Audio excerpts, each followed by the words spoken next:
Once upon a time, two friends joined forces to bring you the best in horror entertainment. Brian from the north, Tim from the south, each bringing their own unique perspective to the horror community.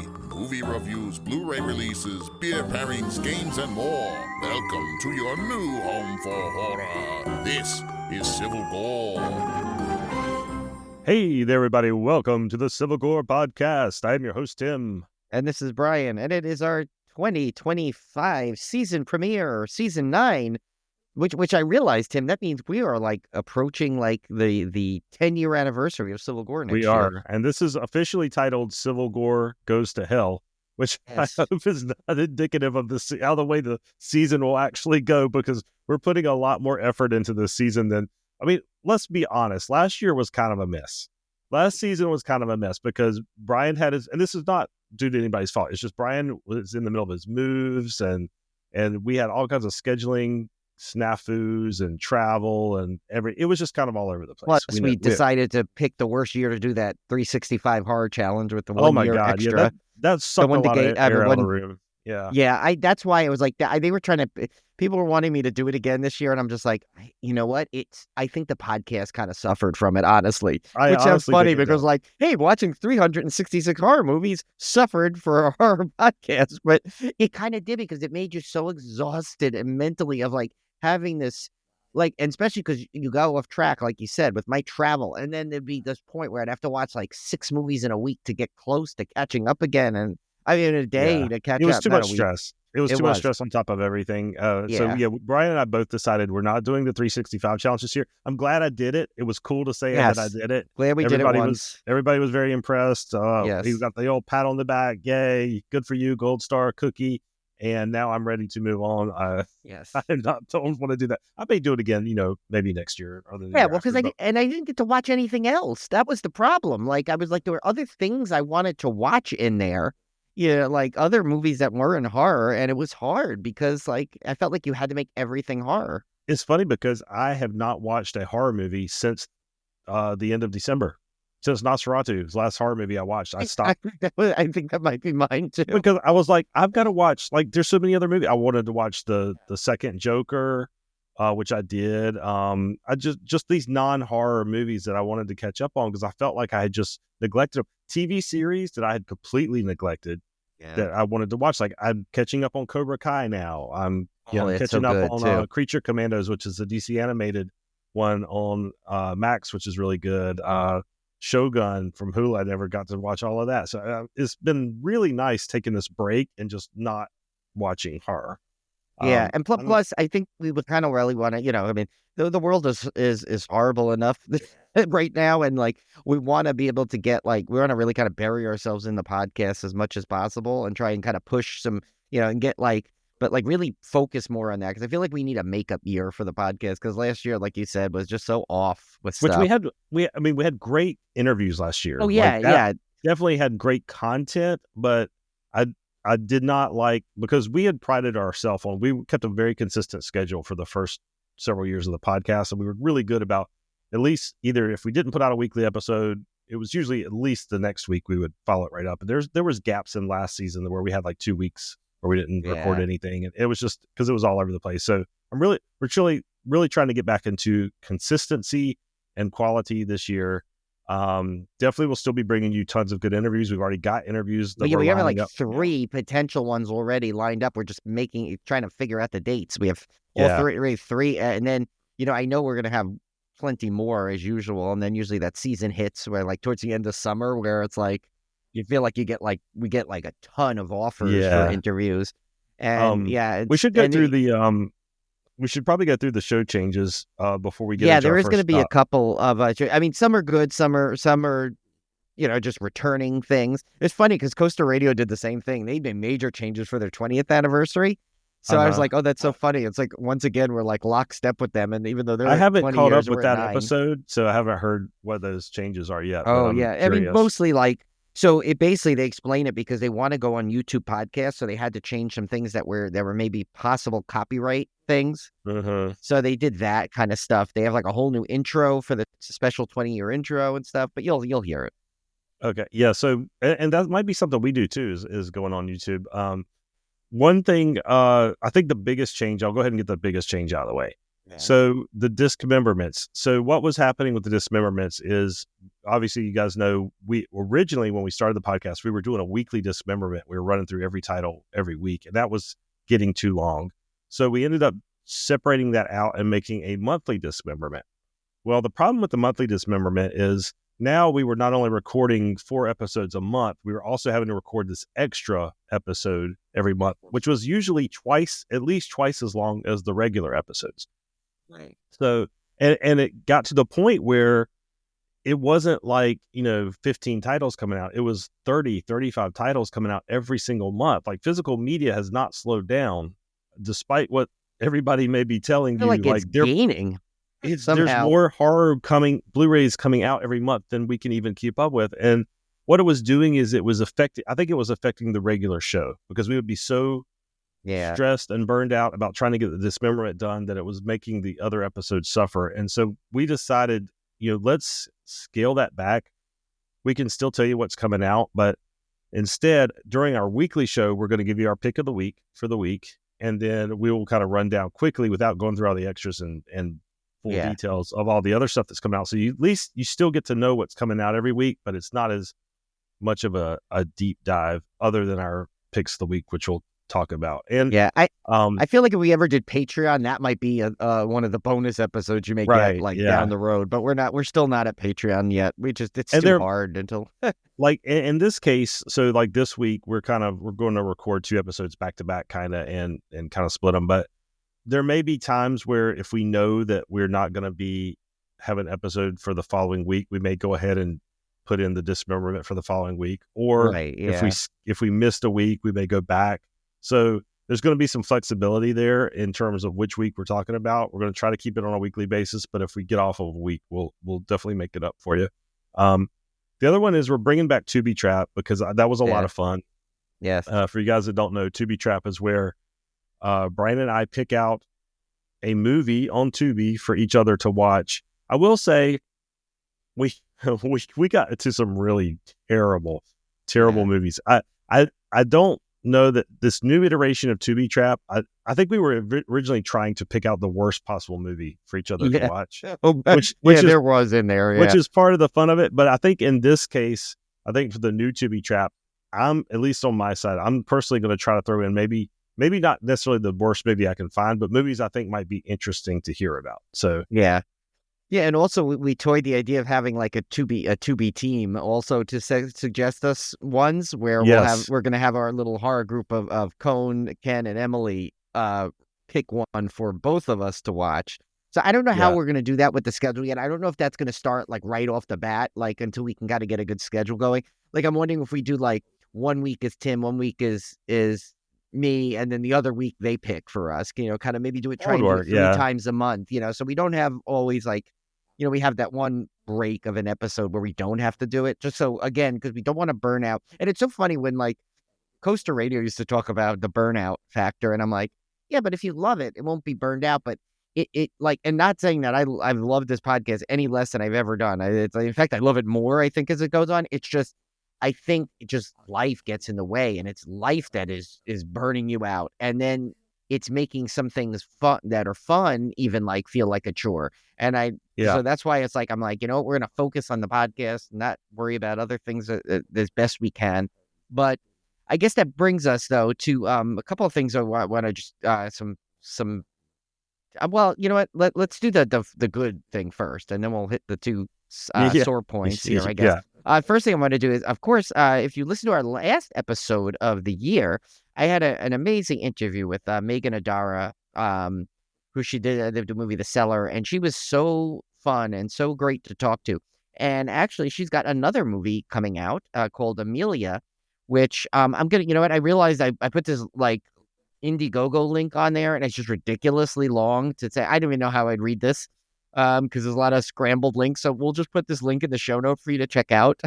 But it's her new movie coming out. We're going to have her back. We are actually trying to find a time for her to come back on so she could discuss that, since she was such a delight. And so I think it'll be great, because it seems like her career was really starting to take off here. This is great. And so anytime we can help her promote her stuff, we told her we would. So this is this will be cool. So that'll be coming up in the next couple of weeks. We're still trying to, with her, it's a little difficult to schedule more than she's in the UK.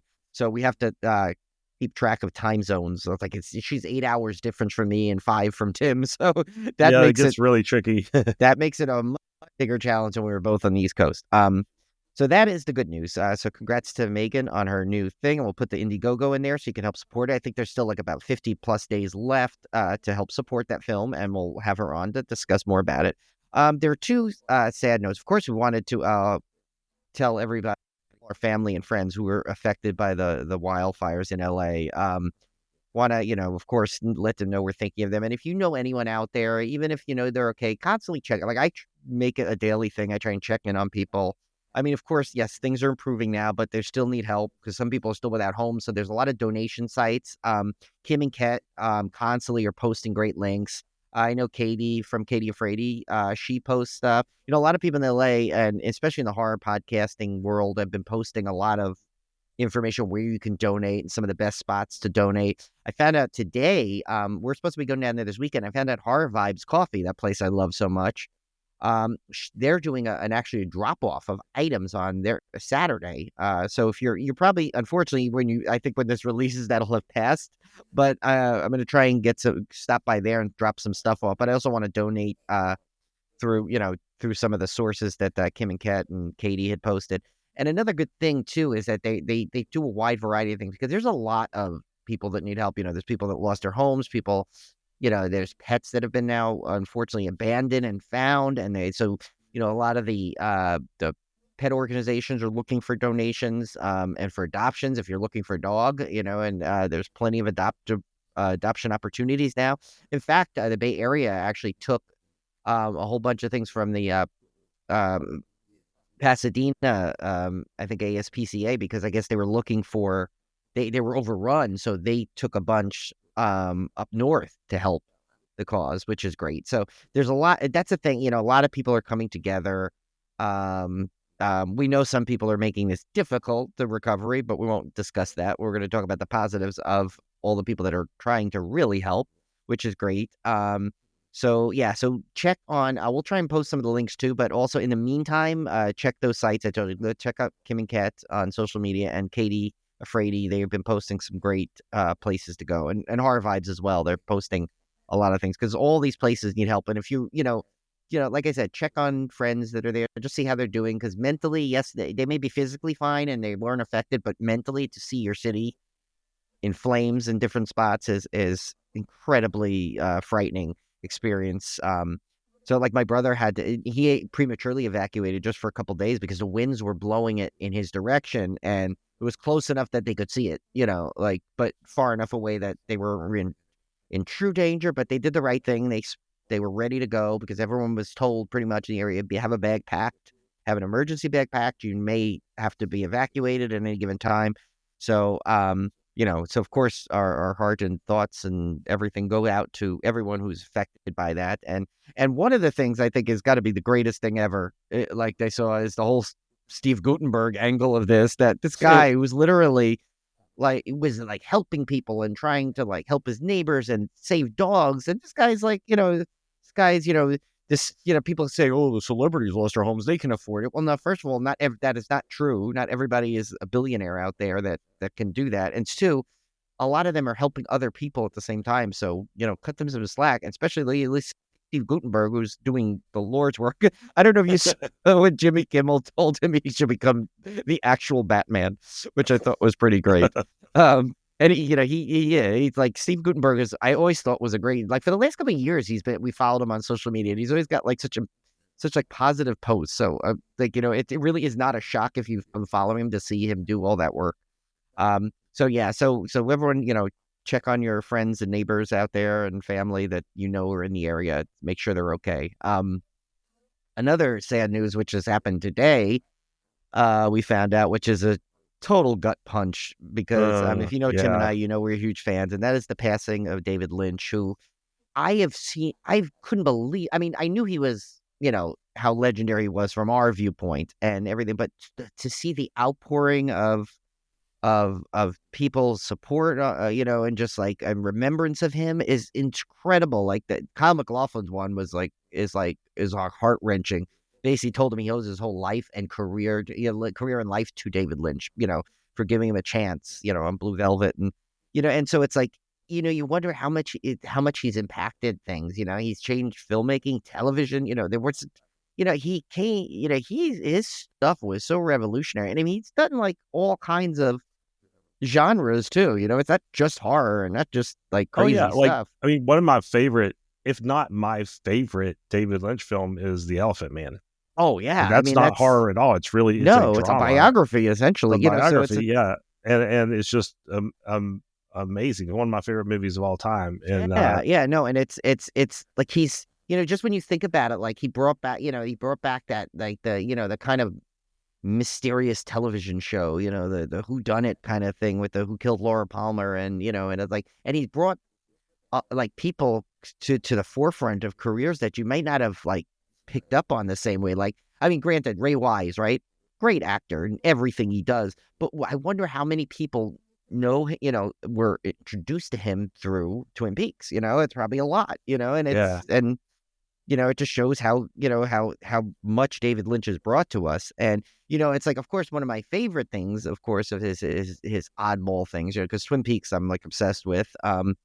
And so it's like, the oddball things he did, the things that like you could literally watch a whole David Lynch movie and be like, what the hell? I don't understand any of it, and still enjoy it more than half the movies you've seen otherwise. That's his talent, Yeah, like Eraserhead. Yeah. Still like, know what it's about. Yeah, like, I mean, that's crazy. But so I think when I was saving, I was going to save my beer mention, because I'm going to open this now, because like David Lynch, like this seems to me like a David Lynch style beer, because it's very odd. I picked this up today on the way home. It's called it's from Pure Project, and it's called Uncovered Roots. Listen to this beer. It's an Imperial Purple Stout with ube, coconut, cacao, and coffee. So, and I was able to try a sample there, which was great. So it was good. So I'm opening my can in honor of David Lynch. We're gonna give him a toast, because he's... Well, you know what? It's actually great, because I'm drinking black coffee right now. So that's a great David Lynchian drink if you've watched Twin Peaks. So yeah, I think, you know what? I think one of the first movies we should do this year when we get back to the thing is do something for David, in David Lynch movie of some sort. Just because we really haven't done... I don't think we've done That's one true. Of these, have we? No, I don't think so. I'm like looking through his like discography. Fire Walk with Me or something like, something to honor him, because I know he's been very influential. You got Blue Velvet as well. Blue Velvet. Lost Highway, Mulholland Drive. Well, I mean, there's plenty we can choose from. So I think we'll have to pick something for him. But yeah, so of course, rest in peace, David Lynch. Although I bet you he's like already coming up with crazy movies up there, So we're going to right into our disc memorament. We're going to cover the first 2 weeks of January, and our next episode we'll cover the last 2 weeks of January. And again, like I said, like we said earlier, the change here is we're just going to go through our picks of the week in detail, and then we'll just kind of list off the other ones that are coming out this for each week, so you'll know what's coming to your shelves. And if you need more information on those, just kind of go over to Blu-ray.com, which is one site that I used for all my extras and things. It's really great. So my pick of the week for January 7th was from Warner Brothers, and this is the 4K edition of Seven, which I have not seen in a long time. This definitely due for a rewatch. That's, of course, the 1995 movie. When retiring police detective William Somerset tackles a final case with the aid of newly transferred David Mills, they discover a number of elaborate and grisly murders. They soon realize they are dealing with a serial killer who is targeting people he thinks represent one of the 7 deadly sins. And this has a new 4K restoration supervised by David Fincher, 4 audio commentaries featuring David Fincher, Brad Pitt, Morgan Freeman, and other collaborators on the film, which is amazing. 4 commentaries, nice. Additional and extended scenes, and alternate endings. Yeah, maybe we should pick this as a movie to do also, because I like you. I haven't seen this in a long time, and of course, it's like one of those movies that has the iconic line that everyone will just shout for random reasons. By the way, speaking of Brad Pitt, did you see? Sorry, did you see that thing with the guy, with the woman? I guess got like conned into a fake Brad Pitt. Yeah, like that is nuts. I got to read more about the story. Too. Yeah, I don't know what. Yeah, that was crazy. But anyway, yeah, we should do this movie though, because I haven't seen this in a long time. I remember seeing it in the theater right when it came out too, and it was just like I was blown away. Like, how you not? I honestly blown away don't think by I this have movie? seen it since 1995. I'm not Oh my even God. kidding. Okay. Then that, I'm not okay, even so we kidding. got two.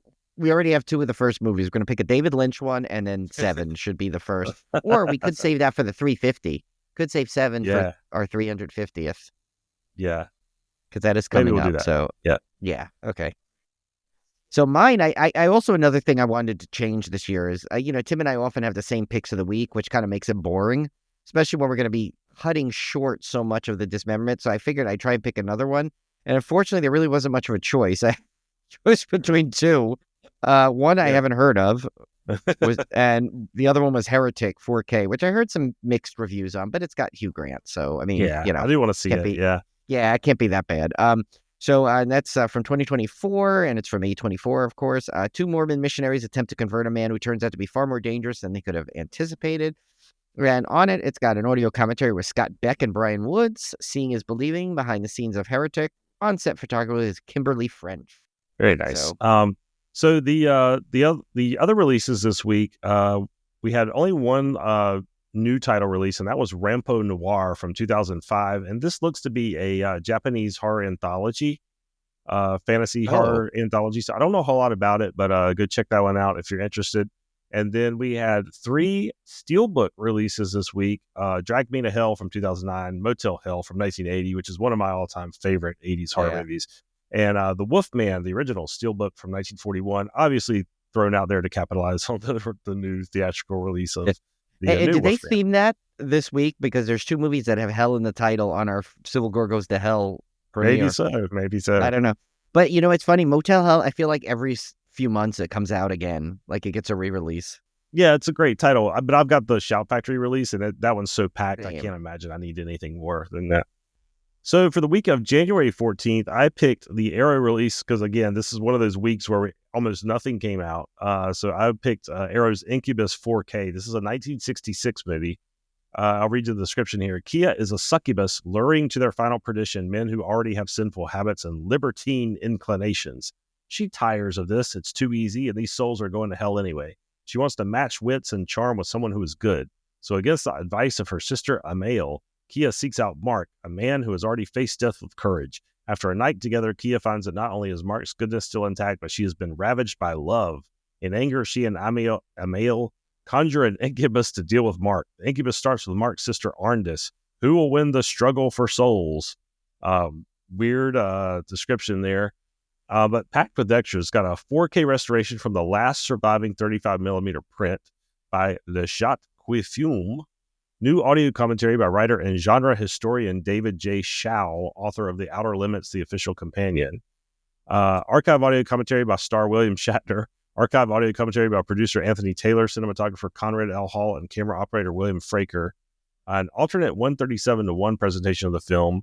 Words and Worlds, Incubus and Esperanto in Cinema, a newly filmed interview with genre historian Stephen Bissett, from our film historian series. But now he's genre historian, though. Now he's a genre. I guess I don't know if that's a step up or a step down. I don't know. I don't know. Internacia Lingvo, a history of Esperanto, a newly filmed interview with Esther Shore, author of Bridge of Words, Esperanto and the Dream of a Universal Language. An interview with the makers of Incubus, an archive interview by Schau with Taylor, Hall, and Fraker. Video trailer. Versatile sleeve featuring newly commissioned artwork by Richard Wells. Illustrated collector's booklet featuring new writing on the film by Frank Collins and Jason Kruppa. Unfortunately, Brian's pick of the week had no extras announced or anything for it. But I'll let him tell you what the title is. Yeah, and I had to kind of choose this one because the other one I didn't hear of either. But it looks like a documentary. But the one I picked was Godzilla -1, and this is a Godzilla store exclusive watch-along edition.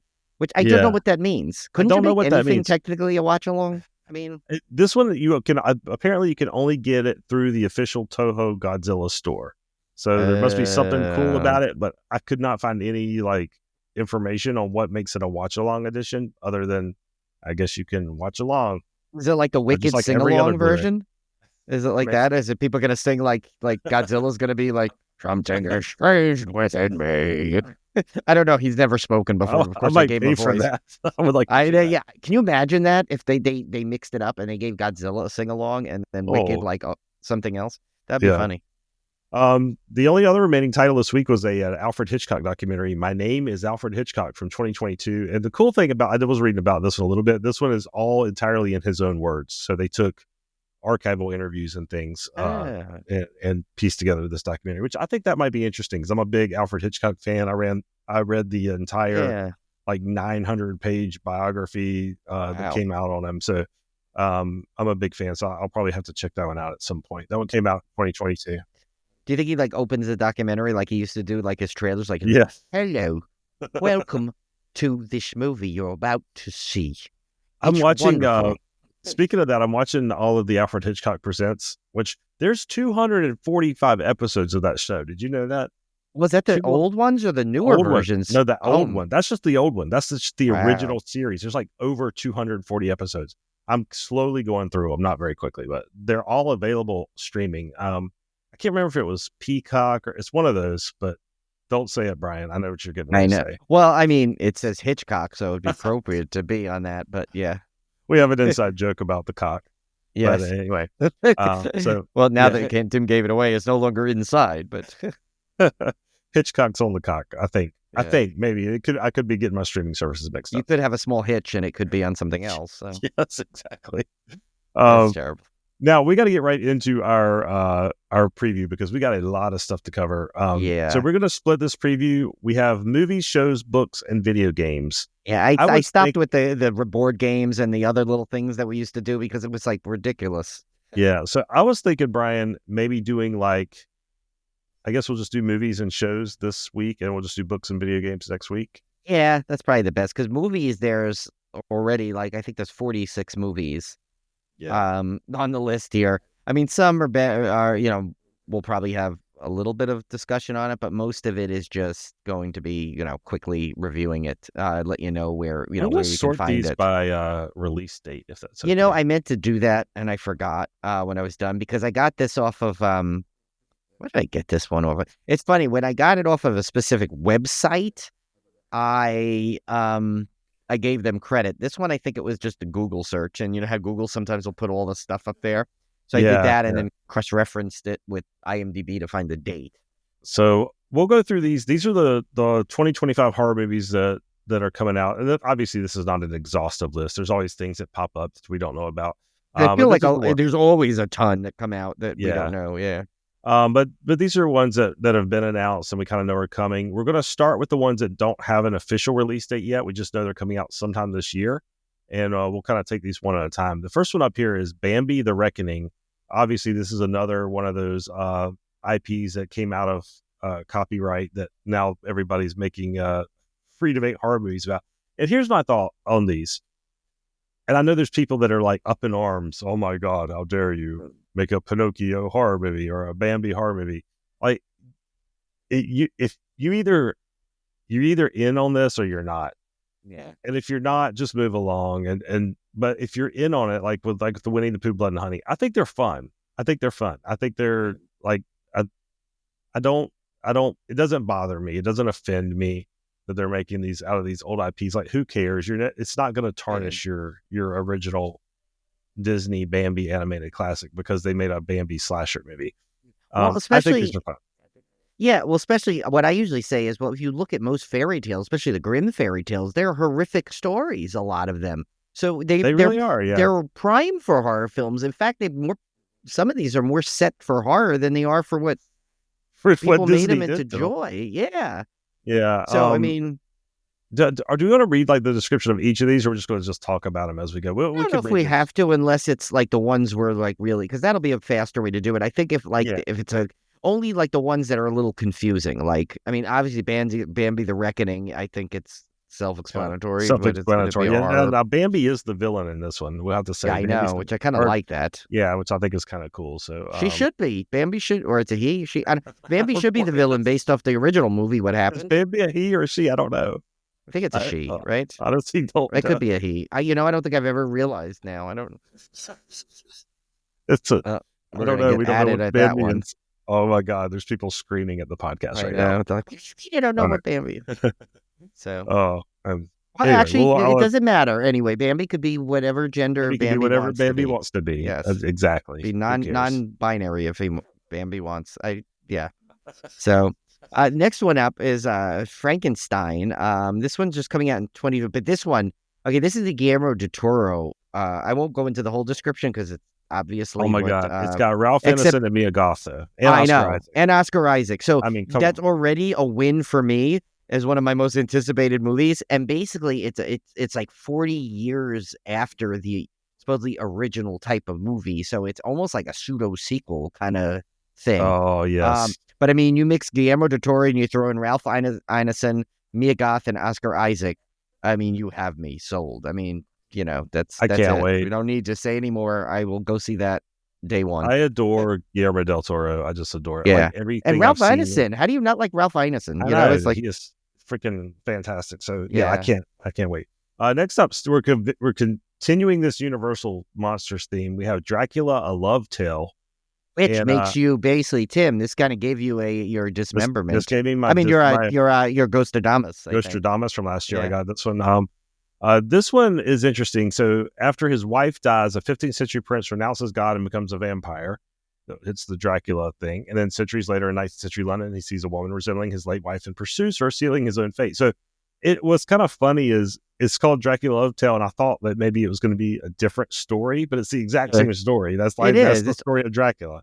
It's probably they just added a love's tale for that very reason, for people to think, oh, maybe it's a different story. But no, they're all the Dracula stories have the same basic premise. Speaking of, Brian, I think the first movie we have to do is Nosferatu. Oh, you're right. Yes, we almost have to do Nosferatu. Yes, because we both saw that and we both loved it, and we I need have to so talk much about to say about that one. Yeah, the prosthetic penis and the mustache. There's lots to talk about. The mustache in the room. Maybe we should get everybody on. Maybe there should be a round table almost. We should see if everyone's available. That would be cool. That would be a good one to do. Next one's another one. It actually just got its official rating today of R-rated, so that's good. The new Fear Street one coming to Netflix. That's Fear Street Prom Queen. The first trilogy was amazing, and I love that. So I'm super excited that this one's coming, and 3 more are supposedly coming after this. Yeah, Anna is so excited for this because she has watched the original trilogy like I don't know how many times. She absolutely adores this trilogy. So she's very much looking forward to this, and she was super excited to find out they were even doing more after. Yeah, I'm all in on the Fear Street stuff. This one I know nothing about. It's called Wildwood. And it's the adventures of Prue McKeel as she sets off to the forest outside Portland to find her kidnapped brother. Which I feel like you need to say that with an Irish accent, like Prue McKeel. Yeah. Prue McKeel as she sets off to the forest outside Portland, that fine Irish town. Yeah, the Portland part throws it off, but yeah. The next one, this one sounds really cool, actually. This one I haven't heard of. It's called Whistle. So this one, think of this cool. I'll read this plot because it's kind of cool. It's a mythic group of unwitting high school students stumble upon a cursed object, an ancient Aztec death whistle. We discover that blowing the whistle and the terrifying sound it emits will summon their future deaths to hunt them down. Cool does that sound? It sounds like sort of like Final Destination, but they bring it on themselves kind of thing. Yeah, but like the future death. So it's like what would have killed you is coming now. I think that's a cool premise. That's a cool premise. And have you heard those Aztec death whistles, like the real ones? No, I hope not, because then I'd be dead by now if I heard it. It's a real thing, but when you blow it, it sounds like somebody screaming. It sounds like a woman screaming. It's really terrifying. Yeah, I don't need it. You need to look it up on YouTube. It's really cool. Yeah, I think that's one instrument I will not own. You get the fun one to read. Cathanar the Wild Sorcerer, Katamatatu, Makuna Matata. Katamatatu Cathanar, the legendary priest who's believed to have lived in Katamatam and possessed supernatural powers. Okay, I have no clue what that is. Yeah, I don't know what that's about. That's a weird one. You got a weird one. Yeah. This one is father-daughter. Oh, sorry. Death of a Unicorn is the next one coming out in 2025. It's father-daughter duo Riley and Elliot hit a unicorn with their car and bring it to the wilderness retreat of a mega-wealthy pharmaceutical CEO. That's kind of timely. That sounds like an interesting premise. Yeah. I would like, what is obviously something about this pharmaceutical CEO is probably not going to be what, something that is hidden, and then you find out something about him that's probably bad or something. That's what I'm thinking, but next one up, we don't have a lot of information on this yet, but we're going to have a new Hell House LLC called Lineage, which at least it was not called Bloodlines, thank God. Might as well have been though with that. Oh, speaking of that, real funny. Look, I don't know if we've actually discussed it publicly on the show, but Tim has a extreme disdain for any movie that subtitles itself Bloodline. And a quick funny story is, so like with Netflix just getting the rights to Monday Night Raw, and that was Tim like kind of got in. He's like, you know what, I'm going to watch wrestling again for this. It's live, it'll be fun. And of course, the first story big match in there was the Roman Reigns Solo Sikoa, who controls the Bloodline match. It was Bloodline versus Blood. I'm like, oh my God, they're like taunting Tim. But oh my gosh. Speaking of which, the UPW is coming back to the Armory at the end of the month. I'm tempted to go. I love going to the Armory and watching wrestling. So try to get Kevin to go with that. You have to. So the next one, back to the whole Disney, properties that people are all upset about. This one is Pinocchio Unstrung. It's basically a dark reimagining of Pinocchio. But the big selling one is this one. Is they got Robert Englund to be in this one. So yeah, that will probably that if there's anyone that could bring the average person or sway them from. Now, I doubt he's playing Pinocchio. I assume he's going to play Geppetto, I hope, because Robert Englund as Pinocchio might be a little weird. But hopefully he'll play Geppetto, or Geppetto-esque character. This next one I'm actually looking forward to. Popeye the Slayer Man, which is a great title. Popeye the Slayer Man. But listen to this premise. A curious group of friends sneak into an abandoned spinach canning factory. Yes, that's awesome. Come on. To investigate the legend of the sailor man who is said to haunt the factory in local dock. I mean, that's great. Wow. That is an awesome plot point to take. Honestly, if you're going to take the Popeye premise and turn it into a horror movie, I cannot think of a better thing. How do people have a problem with this? I love don't. This. Yeah, I mean, especially there's got to be. I swear to God, though, I will be the one thing that will make me so angry if this movie doesn't take the opportunity for him to go like he'll like kill somebody. Goes, I told you I'd been strong to the finish, like that or something like that. Like he's got to have something like a line like that in there or something. Oh my God! And the best would be if he gets power by eating the spinach like cans too. I mean, there's so much here. Oh my gosh. Yeah, I can't wait. One thing I have to mention, Tim, because you would laugh at this too, because it's like on the vein of Fruit Please. I don't know if you remember the show, like Opie and Anthony, but they syndicated for a while. They got into trouble and they feuded, and Anthony became some crazy MAGA guy. But anyway, before that though, they had this whole thing one time where they were doing this, like something like Popeye, if it was an adult film or something, and it was hilarious because he do this imitation. He's like, I love the way you let me see your tit skis. And like everything was skis at the end of it. And it went on for like a half an hour. It was one of the funniest things ever. So my friend Mark and I, whenever we we get together, usually at one point we're like, where's the tit skis or something like that. We'll just have to say it because it's too funny. But you know what's funny is, so I remember I went to see Popeye, the 1980 one in the theater with Robin Williams, right? Which I love that movie. I love it to death. It was a critical mess, but I still love it to this day because I saw it when I was a kid. And for some reason, I remember that as being the first movie I had to pee so bad I was about to cry. That movie was like the worst I've ever had to pee in a movie theater. To this day, at 5 years old, it was like I honestly believe it was the worst I've ever had to pee. And I stuck it out. I stuck it out through the octopus scene to see him punch the octopus. Nightmare. Yeah.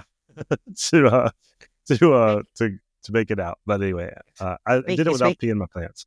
Well, that is impressive. But now you and I, especially at 5 years old, it's pretty impressive, right? Yeah, I would never be able to do it then or now. But one thing, speaking of Robin Williams, so I don't know if as typical Civil War, we branch out to everything in here. Yes. I know we're not big into like the sports cards or any kind of like collectible cards, so to speak, but thank God, or I'd be broke. Yeah, Topps announced one of the coolest things there. I don't know what series this is in. Oh, it's called 2024 Topps Transcendent. There is the biggest thing now. I don't know if you noticed, because I follow a lot of sites, just more for interest sake of like from that whatnot thing. But this was on Topps's Instagram. They're basically these quad autographs or these book autographs. So it's a card like hidden in there, but it folds out to like things. So you usually tell if it's in a pack, because I think the pack is slightly thicker. People have been trying to find it, but usually you get it in a box, so you don't know any. Yeah, it's not like you can like get them at the store, just that pack. It's usually in a box. You just know which one's going to have it. But anyway, the Topps in this whatever 2024 Topps Transcendence, there is a card, a one-on-one card that and now it just disappeared as I was reading it. It's called the Comedy Legends card. And listen to the 4 autographs it's got on here. I'm going to start with probably no offense to him, but just probably the least iconic out of this, which is Norm Macdonald, right? Mm-hmm. But then it's got George Carlin, Richard Pryor, and Robin Williams. Those 4 autographs on one card. Basically, it's a card and it has 4 quads and they each their autograph in a corner. I mean, if you can't tell me that is not one of the coolest memorabilia. Can you imagine pulling that? It's probably like one of one too. Oh yeah, I'm sure, because I watch a lot of the unopening videos. I'm not into the sports cards and stuff. There's something addicting about watching it. I like watching the opening, especially because the ones they post on TikTok are usually when they get a one of one or whatever, and they have like random autographs, celebrity autographs in some of those. Like has nothing to do with the sport or anything. It's just like these random autographs. It's really cool. Honestly, I may buy that Topps Transcendent. Maybe I might just buy like a box of it just for the whim and see if I get, that would be like $100 a box or $150 a box. I'll just buy one. I mean, some of them are ridiculous. Like there's like a $10,000 box of cards you can get, which and it comes with like 6 cards, but they're all like autographed memorabilia cards, so it's like they've gotten to that level. And I remember I watched this video of some guy opening one on the plane. I'm like, oh my God. I said, you just you're paying $10,000. But the thing is, they said like the card he pulled on it is almost worth the whole money he spent based on its rarity. So you never know. And all I know is I've seen like 5 million different Ohtani one-of-one cards. I'm like, how many one-of-ones could there be of this card? I missed. What's the slight difference on it? I definitely don't need to get into that hobby. That would be dangerous. No, I was into it. I'm out of it, but I might be suckered back in because there's some cool wrestling ones I kind of want. But I don't know. I'm gonna behave and be like only get like. Oh, they're fun. I mean, I know it's fun. I used to collect Garbage Pail Kids and it's nothing like baseball cards and like back then when it was like you just wanted the whole set. You didn't worry about finding like someone's like signed things. Like I still have that one card of like it's like a piece of Penny's pajamas from the Big Bang Theory. Oh yeah, set. yeah.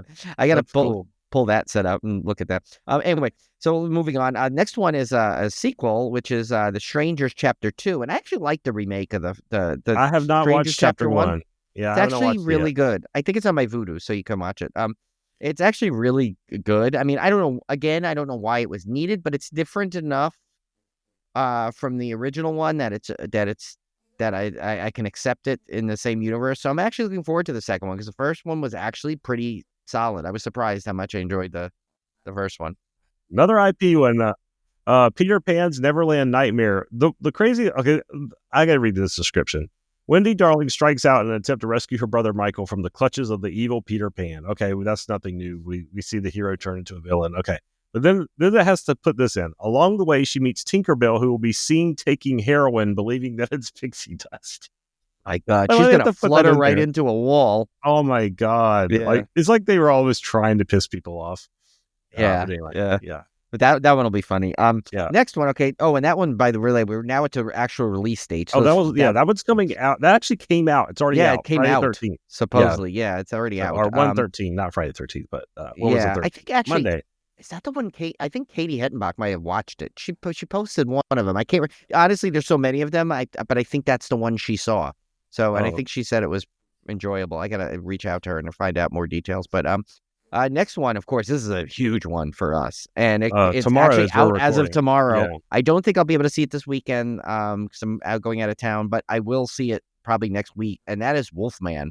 It's got some mixed reviews, but honestly, Tim and I absolutely loved the Benicio del Toro one, and that one got slammed. So screw you and your reviews, people. Honestly, I'm going to go see it anyway. I don't trust Wolfman reviews now after that. I know. I think people have like some kind of weird gripe against the Wolfman movies. I don't know. But anyway, and this one, obviously it's the same thing. Family at a rural farmhouse attacked by an unseen animal, but as the night stretches on, the father begins to transform into something unrecognizable. I'm all in on it. I don't care what people could have panned it. I'm still going to go see this. I love Wolfman stuff. Tim and I are big Wolfman fans, and we still need to do the Del Toro one just out of spite to everyone that bashed it. Oh, we're going to do it. Yeah. That's on the list for this year.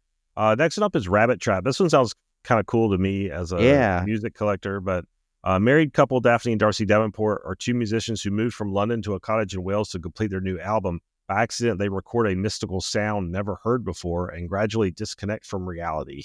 That comes out on the 24th. Yeah, it's a cool plot. Yeah, that one's coming out next Friday, January 24th. Very cool. And I feel like we should have almost resorted this because now we're back to the IP property again. I know. Oh my god! And this one's DHT. Of course, David Howard Thornton is in this one, and this is the second Mickey Mouse themed one. The first one I was not a fan of. I was a little disappointed. I didn't watch that one. I need to probably watch it for completion's sake. I was a little disappointed in Mousetrap. I thought it missed a lot of opportunities. It was not as good as I expected. But anyway, this one, this is the one I'm really looking forward to with David Howard Thornton. It's basically based off the Steamboat Willie version of Mickey Mouse. So that's what I love. It's like these horror people got together to like, all right, you take this Mickey Mouse, regular Mickey Mouse, and then we'll do a Steamboat Willie Mickey Mouse. It's like, so this one looks really cool though. I saw some images from it, and David Howard Thornton is like in costume, looks really cool. So this I'm all in for. And that comes out supposedly the 30th. So. And then a day later, on the 31st, we have Companion, which is about a billionaire's death, which sets off a chain of events for Iris and her friends during a weekend trip to his lakeside retreat, or estate, rather. This is the one with Sophie Thatcher, right? That's the one. I don't heard of this one yet. Right, I think the trailer. Or did I get that totally confused with something else? I thought this was the one with this was the Sophie Thatcher one. And it's the one with it's Jack Quaid's in it. Oh, okay. Mark Menchaca is in that. Cool. Actually, who came on the show? Yeah, no, this one's supposedly good. I think it's like the where she's like it's some kind of AI thing or something. It's like where they make her like a like subservience kind of thing. But I think this one looks kind of cool. Next one is Round the Decay, and that comes out also on the 31st. And this one's interesting. It's just a young woman returns to the site of her broken engagement, Newport's Valley, a sleepy tourist town with an all-consuming secret. Okay. Generic plot, but this next one I saw a trailer of the other day, and I was interested because it looked actually pretty good. It's a Valentine's movie, Heart Eyes. For the past several years, the Heart Eyes killer has wreaked havoc on Valentine's Day by stalking and murdering romantic couples. This Valentine's Day, no couple is safe. This comes out on February 7th. I'm actually looking forward to this one. It looks like a throwback to the old kind of late 90s slashers. Like, remember Cupid? Remember that one? Yeah. I like that one. Well, I mean, and this one has got so much potential because, first of all, it was directed by Josh Rubin, of course, who's great into horror and done a ton of directing things. It's got Devon Sawa starring in it. It also listen to the writers on this movie. Okay, you got Philip Murphy, Christopher Landon, of course, Happy Death Day and all those ones, and Michael Kennedy, who did It's a Wonderful Life, which I love. So I think this would be good. Yeah, this is actually I think I saw a list. It was one of the top 10 of most anticipated horrors for the year. So definitely looking forward to this. And that's on 2/7. And a couple of weeks later, 2/21, another one that I saw the trailer for this before, Nosferatu. Oh my God, this is good. This might be one of my most anticipated of the year. Yeah, same. It's called The Monkey. This one looks amazing. This was based off of Stephen King, right? Yeah, it's based off of Stephen King's story. I believe in Skeleton Crew was the short story. Right. Yes, that was it. Yeah. That's the one with the the monkey on the front. Yeah, with the killer monkey. This one looked. I don't know if it's Stephen King adaptations end up being hit or misses sometimes. People always have criticisms on it, but since I didn't read the book on this, so I don't know. So I know you probably have. So it's one of my favorite King stories. I love it. Yeah, but it looks like this movie is phenomenal, regardless of how much it sticks to the book. I don't know, but it looks great. Yeah, it's just a short story, but it's a really cool premise for a short story. This is Osgood Perkins, right? And this, yes, yeah. So I mean, that already, I will see anything Osgood Perkins gives you. So. Next one up is Vicious. A woman spends the night fighting for existence as she slips down a rabbit hole contained inside a gift from a late night visitor. This one comes out on the 28th of February. Yeah. This one is more of a sci-fi horror one. It's called Ash. It says a woman wakes up on a distant planet and finds the crew of her space station viciously killed. Her investigation into what happened sets in motion a terrifying chain of events. Well, sounds like Alien, but it does. We'll see. Yeah, not to be confused with Ash from Evil Dead. That one comes out on March 21st. We're into March now. Yes. We're already and then moving along. This one actually, I saw the trailer. This one looked really cool. This was on March 28th. The Woman in the Yard. A woman in black appears on a family's front lawn and delivers a chilling warning. No one knows where she came from, what she wants, or when she will leave. Looks like a predominantly African American cast. Looks really, really good. Really, Yeah, really it looks cool. super creepy too. Super creepy. Definitely. I mean, so far, I mean, the first 3 months already, there's like almost every Good movie I stuff. want to see. I don't know what this one is. This is called the Raja Saab. It's on, and this comes out April 10th. It says the That's a Raja Saab, romantic which, horror. yeah, Romantic I mean, comedy horror. Okay. Yeah. This one it translates, I guess, to the Raja Sir, but this is a Telugu language romantic comedy horror film. So, basically, it's just to give much. Basically, gives just all who's starring in it. So, unfortunately I cannot give you any more than that because I'm not going to just read you every little fact about it that doesn't tell you the plot. So, next one up is Drop, coming on April 11th. A widowed mother's first date in years takes a terrifying turn when she's bombarded with anonymous threatening messages on her phone during their upscale dinner, leaving her questioning if her charming date is behind the harassment. Sounds kind of cool. That sounds kind of cool. I do like that premise. Yeah. This one's another one that probably is like right up Tim's alley because he likes these religious possessing movies of. And this one's also on 417. It's two priests. It's called The Ritual. Two priests, one questioning faith and one reckoning with a troubled past, must put aside their differences and save a possessed young woman through a difficult and dangerous series of exorcism. Honestly, kind of sounds a little bit First Omen-ish. It does. They might have borrowed some stuff, but that's okay. Next up is Sinners. This one's coming on April 18th. Trying to leave their troubled lives behind, twin brothers return to their hometown to start again, only to discover that an even greater evil is waiting to welcome them back. So a little vague generic there. Yeah. Yeah, a little generic. And so the next one is Until Dawn. This one sounds cool because something about like winter, snowy horror movies like add to something cool because it's like that isolation thing. And it says group spends a weekend in a ski lodge on the anniversary of their friend's disappearance, unaware they are not alone. Yeah, this is based off a PS5 game. That was that's right. Yes, I saw the trailer for this. You know what? Yeah. I didn't catch it. It was the same thing. You're right. Yes. Yeah, it's interesting. I never played the game, but they ended up releasing like a remastered, redone version of it, and like for full price. And I didn't get on that either. But at some point, I'm sure I'll play this. At some point. The next one up, I'm actually really looking forward to. This is Clown in the Cornfield. A fading Midwestern town in which Friend of the Clown, a symbol of bygone success, reemerges as a terrifying scourge. I read the book of this. It's a young adult horror novel, but it's really cool. It's obviously I picked it up because of the title. It was just so intriguing, but it's actually a really fun book. And he's actually made 2 sequels. I'm in the middle of reading Clown in the Cornfield 2 now, but he also released Clown in the Cornfield 3. So we may see a whole trilogy of these if the movie is successful. Is the second one like Clown in the Cornfield Stalked? No, he didn't go that. I think it was like Frendo's Return or something. I can't remember. Is what's his face in it? What was the one from No Country for Old Men? Hello, Frendo. Yeah. What was his name? Yeah. Oh, yeah. I can't remember. But I know what you're talking about. Yeah. Yeah. Next one. Thank God I got this one, so Tim doesn't even have to say it. That's Final Destination Bloodline. It comes out May 16th. The plot is known as this time, but I really don't think you need to know much of a plot. Final Destinations are pretty much all the same. We love them all anyway, so it'll probably be fun. I'll still go see it. Of course. Yeah. Yeah, because there'll be an opening sequence that'll be awesome, and the rest will just be a bunch of deaths that you see coming. So, the next one up is again one I'm looking forward to. Not as much as you might think. Like this one is being heavily hyped, but I'm still kind of over zombies right now. This is 28 years later.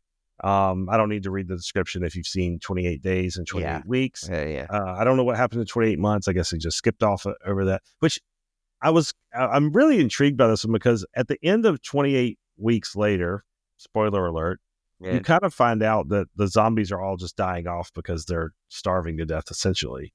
So how are they still around 28 years later? I don't know, but we'll see. I guess they'll answer that. You know what happened? This is what happened. I'm going to tell you what happened.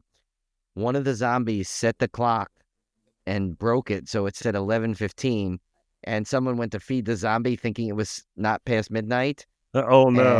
And then they got him wet. And oh wait, I'm sorry, that's a different plot. What am I saying? By the way, did you see that they're working on a new Gremlins film finally now? Supposedly. I want it to be known when we read our Ghostradamus predictions. I made that prediction before I saw that news.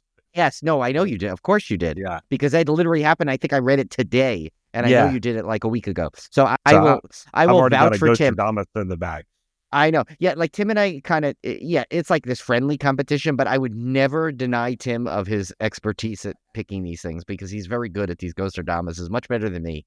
At least I didn't pick the Friday the 13th one this year. I don't think. Did I? I don't remember anymore. The next one is another one I'm super excited for. The plot's under wrap, but I'm sure we know what is coming with this, and that's Mithrigan, as I like to say, 2.0. Well, no, ever since that one title, I'm like, that reminds me of something Kim and Ket would say, like Mithrigan, because it was someone's. It was like a thing. But of course, that's Megan 2.0. The first one was amazing. I loved it. That comes out June 27th. And I'm going to see it, of course. Yeah. Oh, man. Anna will be first in line for this. I absolutely.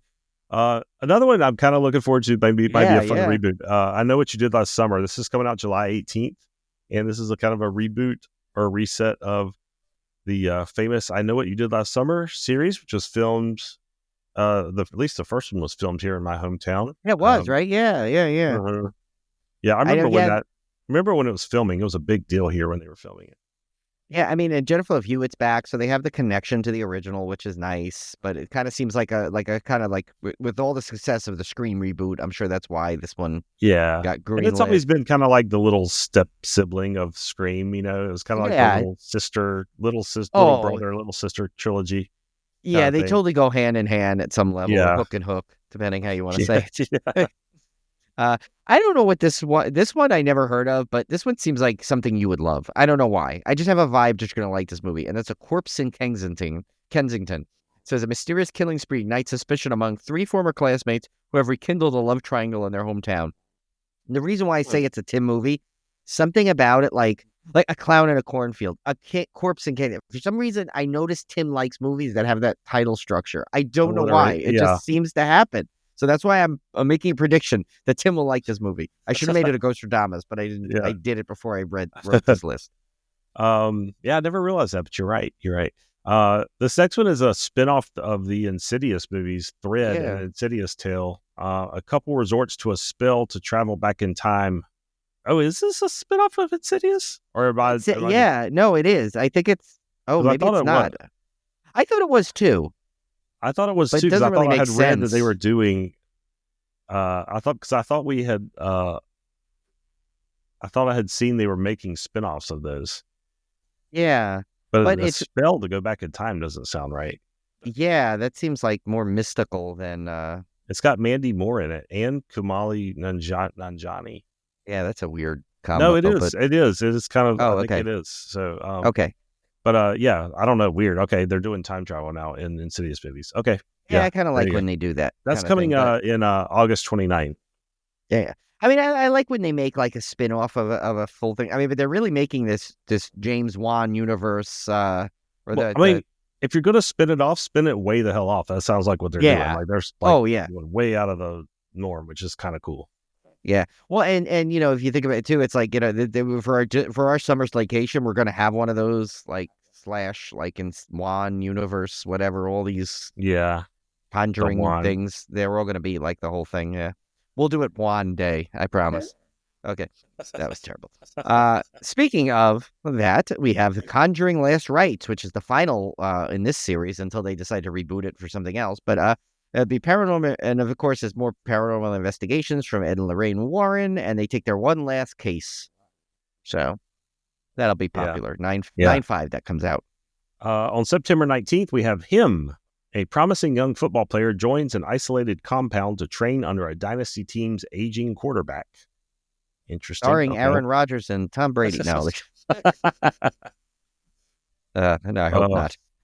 Next one. Oh, another one. I tell you, like the Universal monsters, and their relativity are stronger than ever. I'm telling you, this one's The Bride, and it's 1930 Chicago. Frankenstein asks Dr. Euphronius to help create a companion.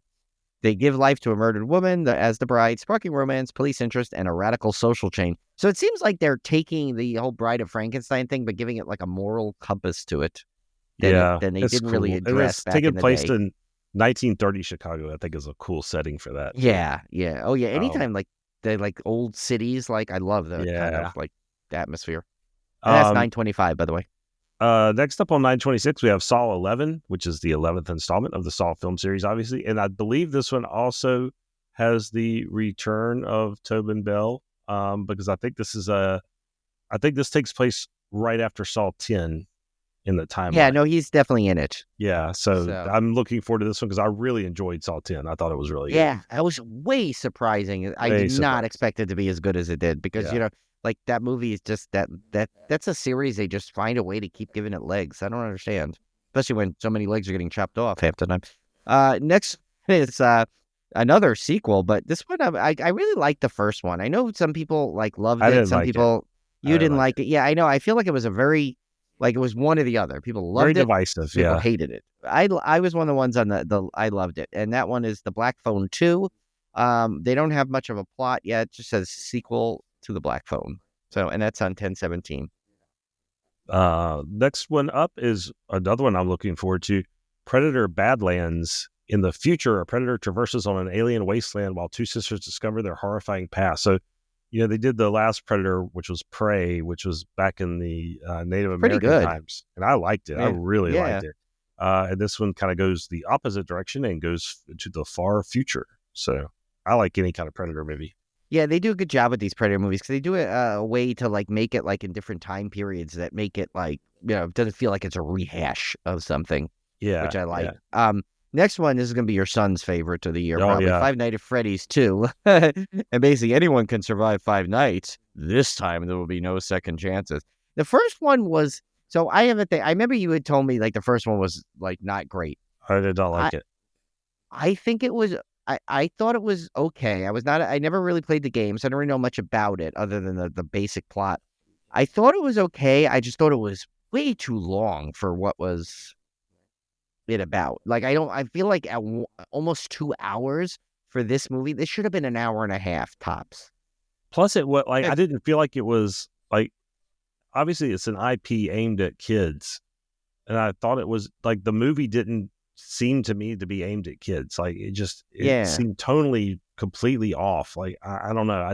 I did not like the first one. I thought it was going to be a gateway horror film, and it wasn't. It was way too heavy emotionally, and I think it just took me off guard. I was expecting Willy's Wonderland, but PG version. Yeah, that's what I was expecting. And this was completely not that. I'm really hoping the sequel is fixes that. And I love the cast in it though. Matthew Lillard's wonderful. I love Matthew Lillard in it, but the movie itself, I could not figure out who that movie was for. And even Joshua, he got so bored with it. He did not like it. Yeah, you can't give that a almost 2 hour movie like that with all that heavy emotional stuff to it to a kid. To watch that. And that might be part of it. I mean, my grizzly bear dad coming out, but here's this movie that Joshua was looking forward to so much. All he talked about was, we're going to go see Five Nights at Freddy's when it comes out. We're going to go see it. And then he gets there. I mean, the poor kid's about to fall asleep in the theater. He's so bored. And I'm like, come on, guys. This should be softball underhand pitch to make a Five Nights at Freddy's movie. It should be the easiest thing in the world to make a Five Nights at Freddy's movie that kids are entertained by. And you somehow screwed it up. I don't know. That was like me in the original Star Trek, the motion picture. Yeah. It's you got a cool space fantasy, and people are so Star Wars, and they're all excited and all this stuff, and then you give them a 3 hour boring thing. I know. I don't understand it. Anyway. That was you cannot put a 3 hour Star Trek movie out in the theater after that. I'm sorry. At that time, you just can't. But anyway, that's a break for another day. Next one up is Amsterdam 2, which is supposedly the long-awaited sequel to the movie that is regarded as one of the best action movies coming out of Europe in the 80s. I've never heard of. I've never heard of. So here's your sequel, 1211. Yeah, 1211. Next one, I love this title, but this totally is a throwback to the 80s of remember Metal Storm, the destruction of Jared Sin. That's what this reminds me of. Yes. It's The Wizard Hunter, the hunt for Evangeline Crowley. But basically it's a bounty hunter of lost masterpieces at the end of his tasks, but one last assignment by a mysterious countess will force him to discover his dark legacy. I mean, don't get me wrong. The plot sounds interesting, honestly. It's just that that title is so long. I mean, people are already, it's not going to fit on the theater marquee. So it's come out The Wizard Hunter. Yeah. So it's going to be The Wizard Hunter is what you're going to see up on a marquee if you see it at all. Nobody is going to go see this in the theater, unfortunately, unless they are a huge fan of what? if this is based off of something that people know. I'm serious. This is just I don't know. It's just too long of a title for me. I don't know. Maybe I'm being just old and bitter, and that we're now to movie 45 already, and I'm just tired of them all. I don't know. This one, I had no clue this was coming. Return of the Living Dead. Right. So this is coming out Christmas this year. It takes place 18 months after the events of the Uneeda warehouse in Louisville. A new trioxin 245 leak puts a small Pennsylvania town on the brink of a zombie outbreak during Christmas 1985. How awesome does that sound? So like they're literally making a follow-up sequel to the original Return of the Living Dead, but also taking place in 1985, which is cool. Yeah. And at Christmas. So it's like they're like jumping on the Terrifier thing. They're like, hey, you know what? Horror and Christmas, let's do it.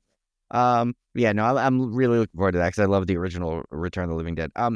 Next one. Okay, so this is a mix set. This is called the Anaconda, which is a reboot of Anaconda, which was fun in its day, especially now seeing what he's become. I like watching John Voight get eaten by a snake. But this one's like a Paul Rudd, right? It's like a totally comedic angle. It's going to be comedic, but I think it's going to be great. Like I was going to say, I think it's genius, and it's on Christmas Day, so we get another cool movie on Christmas Day in the horror realm.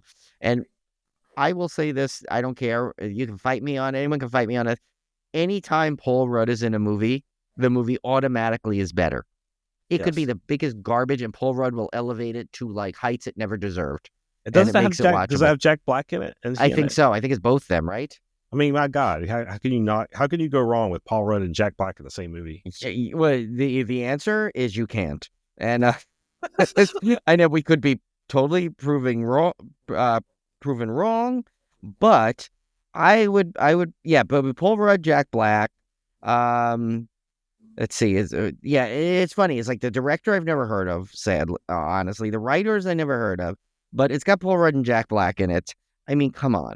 That already makes you a winning formula to this movie. Yeah. So I don't know. And you know why? Even if the script is garbage, Paul Rudd and Jack Black ad-libbed enough to make it great.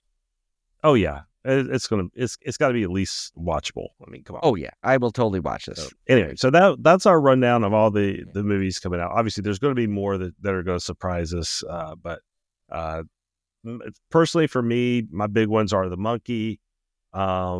It's what I'm really looking forward to. Megan 2, obviously. Hard Eyes, I'm surprisingly looking forward to after seeing the trailer. Clown in a Cornfield, just because it was based off the book I read, and I'm actually really looking forward to the IP movies. To believe it or not, I think that's going to be fun. Yeah, no, and obviously the Universal monster stuff. That goes without saying. You know what I love about the IP movies too, because it is literally forming a future summer slaycation for us. It really is, yeah. It might be a terrible one. It could be excruciating. Although honestly, out of all the ones we watch, I think like right now the Summer Slaycation, I think it's tied for the Hellraiser one just because of those middle horrible ones, and the Howling later ones. That's tied for the worst Slaycation we had to slog through. The Howling ones were like some of the early ones were so much fun that it kind of made up for the other ones, where I can't say that with Hellraiser.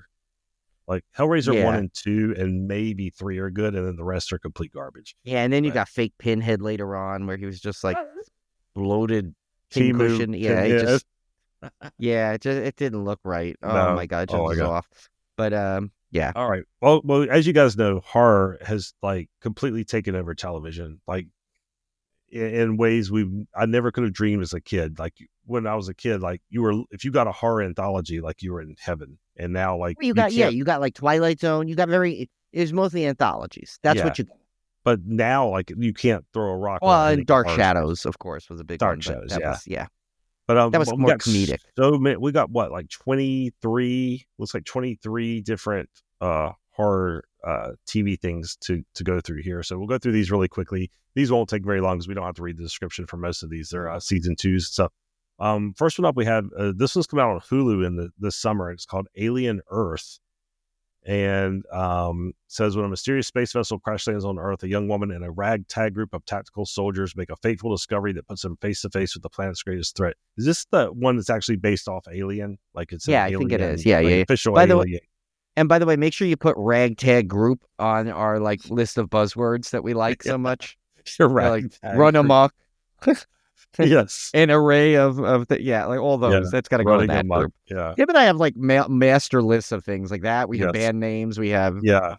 phrases, buzz phrases. We have the next one. I dare I say it's going to actually come out in 2025 because it's killed me on every Ghostradamus for the last 5 years. But that is the Crystal Lake series.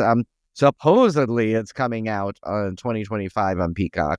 But they've said that for 2024, 23, 22, 21, 20, 19, 18, 17. No, not that far back, but yes.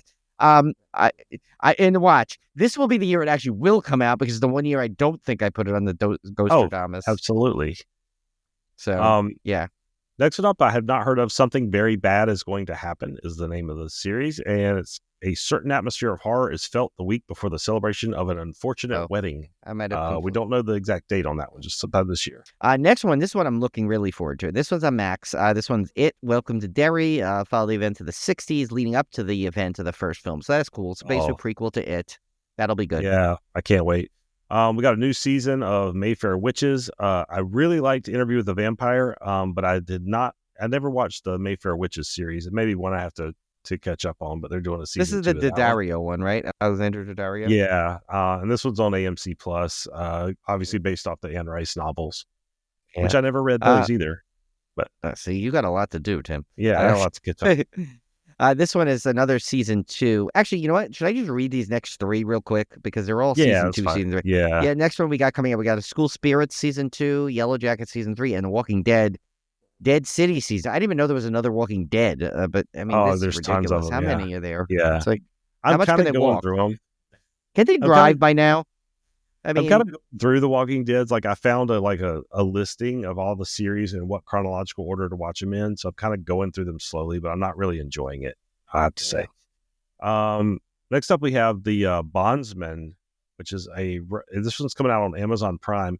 Resurrected bounty hunter Hub Halloran, which is a great name. That is the best name I've heard in a while. Gets an unexpected second chance at life, love, and his nearly forgotten musical career, only to find that his old job now has a demonic new twist.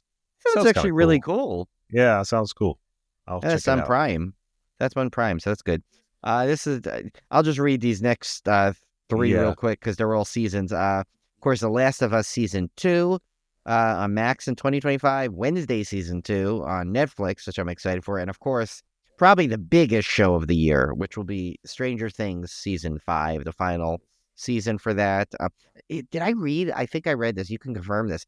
Did I read every episode is almost 2 hours long or something like that? It's almost like mini movies. Oh, I haven't read that, but I know Anna has been rewatching the entire series to get ready for it. I feel like I almost have to because it's been so long since I don't remember. I just remember the last scene, like was in the gym where they were all upset because the guy died. Yeah. I need to watch it again. Next up, we got Dexter Resurrection, which is a new series that will pick up right after Dexter New Blood, which is a 2021 kind of reboot. Be interesting to see based on, I won't spoil it, but the way that ended, that'll be an interesting series. I never finished the first Dexter series, and then I started a rewatch, and then I never got through that. So I've tried twice to get through Dexter, and I haven't done it. So I've really got to buckle down and do it now. No, I watched them like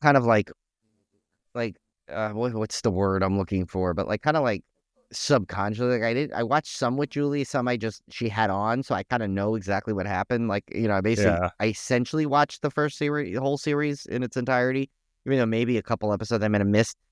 But I did watch all First Blood we watched together, and I loved it. New Blood. I watched that, and now the new one's out. It's the prequel I need to see. So, so I'd give this one a shot because I really like New Blood. New Blood was really good. Yeah, I think I'm going to make a concentrated effort to go back and try to catch up and watch the stuff I missed. I think I got to maybe season 3 or 4 of the original series. I just never finished it. But anyway. It's, what it is. It was so good about it. It's such a good twist, like to make the serial killer the main character and likable in a lot of ways. It's like it's very.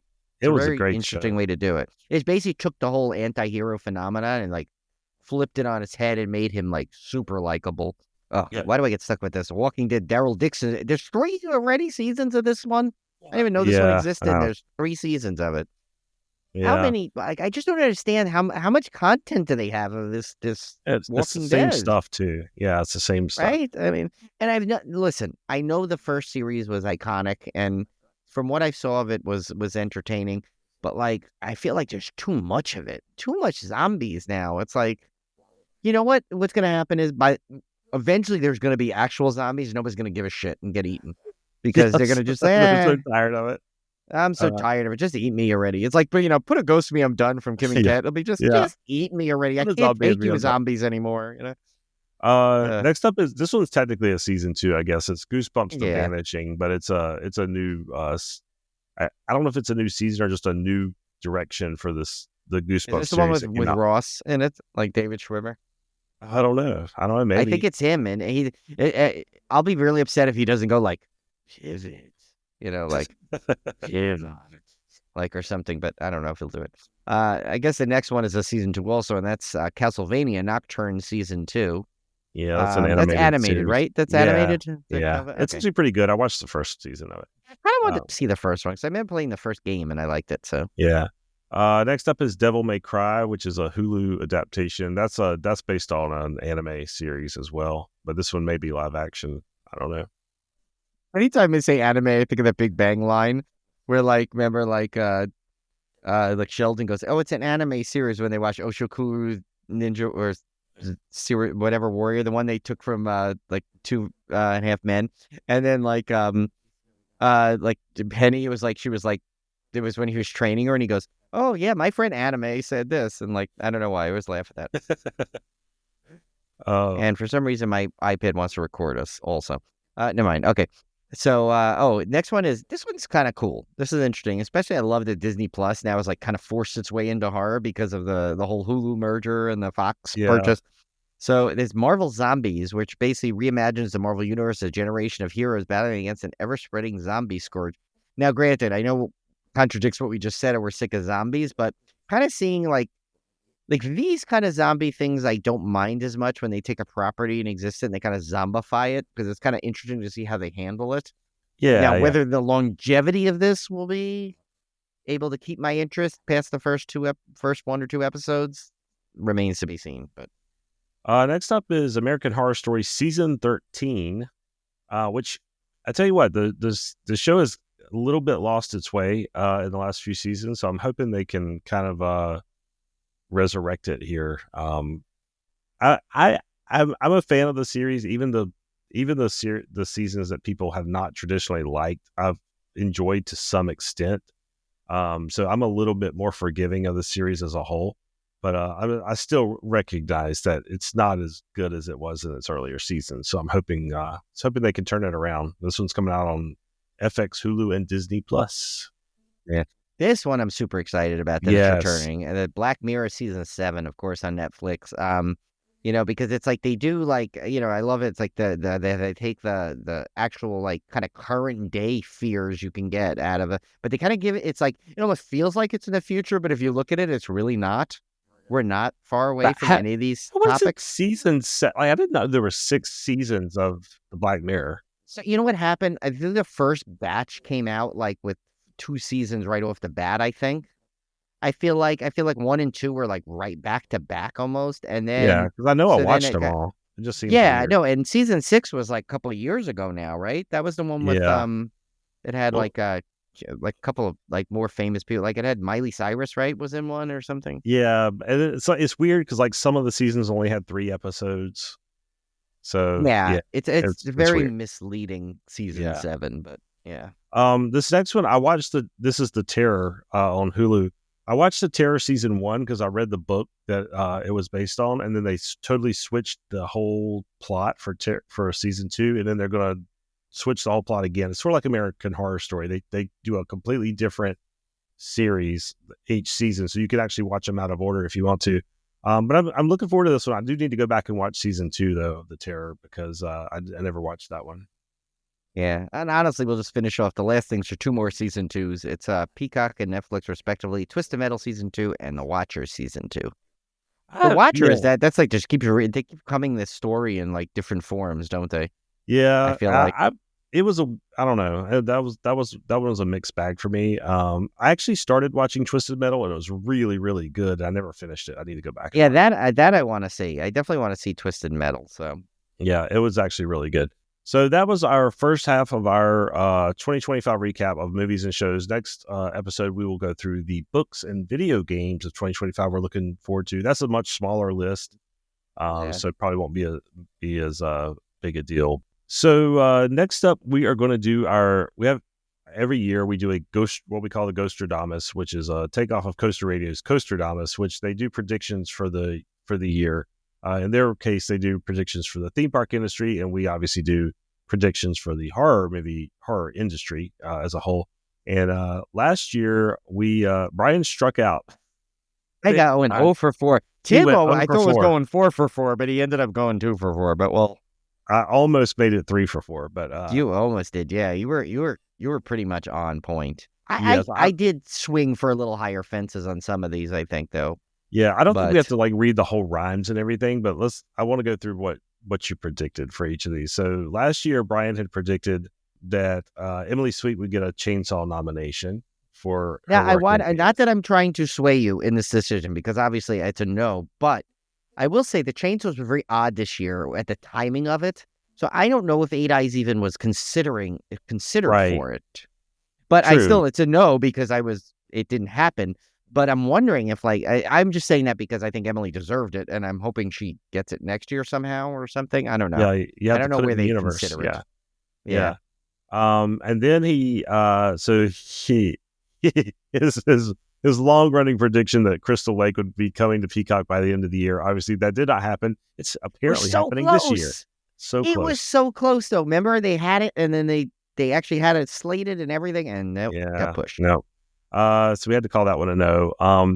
Then we had this one was this is no offense to any of our guests, but we had made a prediction that we would get an interview guest that was at a epic level, which we love all of our guests, and all of our guests this year were fantastic. But we were kind of thinking of like a huge, like a Kane Hodder, kind of someone like that, completely really that everyone would know. Like when I mean guests, I meant some people that people outside of the horror community might even know. Exactly, yeah. So I should explain that because we've had some amazing guests, and if you're horror fans, are epic level. But I meant epic level for the masses, kind of. Exactly, yeah, like a mainstream, yeah. Yeah. So unfortunately, we did not get that, but there's always this year. And then finally, Brian predicted there would be another Halloween film. At least announced. And it was announced. We didn't get that. And that didn't happen, really. I mean, they rumored it and they danced around it, but since I like to play hardball on these for my own criticisms, it was not announced strong enough that it counts. So yeah, and so I'll let Brian go through mine. Yeah. So Tim had predicted the first one that Terrifier 2 was great, but that Terrifier 3 would bring a box office sensation. And not only did it do that, but it set a record for independent horror films that was unrated, and it literally shattered the record. It didn't even come close. It shattered it. Yeah. And everyone was in there was not one person that had people Terrifier 3 became people that don't like horror knew about Terrifier 3. And I mean, granted, this was a very safe prediction. If you knew anything about horror, you knew that it terrified. But it could have gone wrong, I guess. But it could have been bad. Listen, did you think after Halloween 2018 that Halloween Kills and Halloween Ends would be so divisive that people literally despise them? No, Tim was born from one of the. Yeah, so you never know. Terrifier 3 had the potential, yes. I felt like it had the potential to be greatness, which was obviously maybe 80-20 of, and the 20% being it could have bombed. But there's still that chance. You never know. So next one was that Tim was basically implying that based off of, even though the Voyage of the Demeter wasn't that great, but that was Nosferatu coming out, that it would give a rebirth to the vampire films. And in 2025, a new one would come. And as we said earlier, Dracula, Tale of Love, Romance, what was it ever called? Whatever it is. Yeah, whatever. Yeah, that was coming out. And so Tim was right about that. A new Dracula film is scheduled for 2025.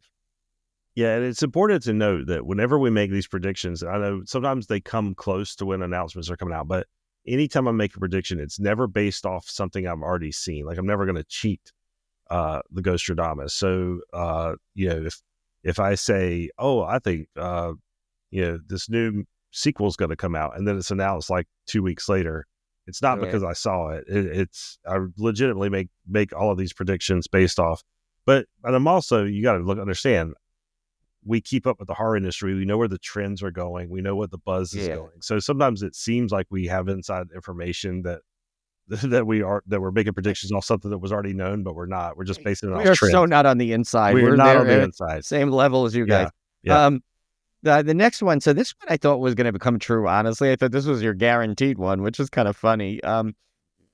That since Ghostbusters came and Beetlejuice 2 is coming out, that another 80s classic will get a requel announced.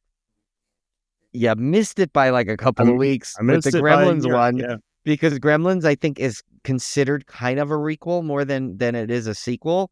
So unfortunately, it didn't happen this year. And unlike Goonies 2, which I think is still in Goonies 2, they're still saying is still in a treatment phase. But I think Gremlins 3 is going to happen. Like, I genuinely think I think this will. I think it'll be, but definitely, I think you're right, though. It'll be more of a requel. It won't be a true sequel to it, especially because thanks to Tim, we got inadvertently Zach Galligan canceled because of his Biff blocking. So I noticed he hasn't been invited to a convention since. I apologize. He was a nice dude. I don't think he meant to Biff block He didn't mean to Biff block me. He didn't know who he was Biff blocking. I mean, but he did, and now he made the mistake that he'll probably regret for the rest of his career. Yep. So I apologize. Sorry, Zach Galligan. You want to come on and explain yourself? You're more than welcome. We'll reach out to you if you want. But yeah, this one I thought you were gonna have. I thought it was in the bag because every year they've come out with one. But Tim was saying that because Final Girl, that board game, was so good, 1 and 2, and 3 came out. That was no brainer. Oh, sure. Everyone loves the series. 4 will get announced. It didn't yet. I think 4 will come out. I just think it'll be this year, not last year, which I think you're right. Should have been. I think it will. Yeah. I think you're exactly right. I think I got it a year off again. Yeah. But let's go through this is the fun part. This is where we go through our predictions this year. I did do a Crystal Lake one. Oh, you did do a Crystal Lake. But I reversed it. So we'll see. Oh my God. Okay. So I went with, I don't know what you did, Brian. I went with one gimme. I feel like it's a gimme. I went one, which is I think it's kind of 50-50. I went one that was so vague, I could probably make it fit anything. And then I went one that I think is a bit of a long shot. I think I went one. I think I went one semi-long shot, and I did more safe ones than I usually do, I think, after I got burned so many times. And I know now, basically, on this first one I'm going to read to you, this will guarantee the opposite to happen. So I kind of almost like did this as a sacrifice because I wanted to come out so bad.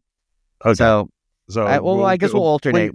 Please proceed. Yes, please proceed. Yeah, we'll alternate our one. Yeah. So my first quatrain was, the show has sure had a ride. It's coming, but no one knows when. The long-awaited Crystal Lake TV show will be delayed from release once again. So this time I went completely opposite, which means it was guaranteed to come out this year, probably to smashing success. Yes, exactly. Well, that's pretty good. Yeah.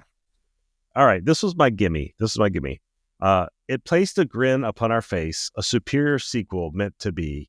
Thus, 2025 is just the place for the announcement of Smile 3. I say there was a very beautifully written quatrain, Tim. Thank you. And I hope it does, because 2 was leaps and bounds better than I ever thought it could be. Leaps and bounds better than, I love the second one. So I think it's assured that.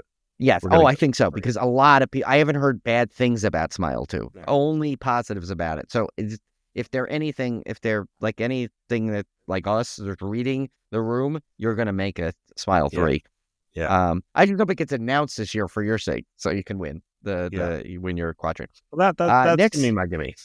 Yeah, this one to me, I think, is my gimme, just because of the trends. But watch me break the trend, unfortunately, on this one. But it says, a series that has a cult fandom will return when the sun surely will shine.